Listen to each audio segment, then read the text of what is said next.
অনেকদিন পরে ছাদ বাগানে গেলাম, দেখতেছেন কত সুন্দর সিমটা ধরছে। তার সাথে ছাদ বাগানটা দেখতে অনেক সুন্দর। তার সাথে দেখেন টমেটো কত সুন্দর কত সুন্দর।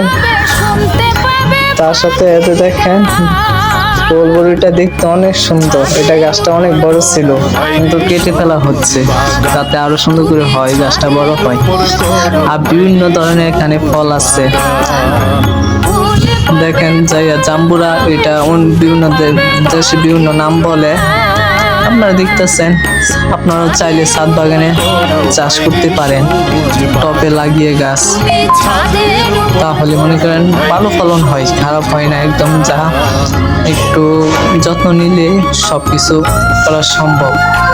এটা আমাদের ছাদ বাগানে মুকুলও ধরছে। দেখেন ক্যান্টারি লাগাইলাম, ক্যান্টারি একবার খাওয়া হয়েছিল, এখন দেখেন আবার হয়ে গেছে। দেখতে আসলে এটা আসলে শখের বিষয় আর ভালোবাসা থাকলে আসলে ছাদ বাগানে ছাদের উপরে ফুল গাছের উপরে তাইলে করা সম্ভব। এগুলো আসলে ভালোবাসা দিয়া করলে কোনো কাজই অসম্ভব না। দেখেন আমরা আগে বিগত দিন অনেক ধরনের ধরে করছে, ম্যাডামের অনেক শখ। ম্যাডামের ছাদ বাগানটা দেখতে আসলে অনেক সুন্দর, যা বলার বাইরে।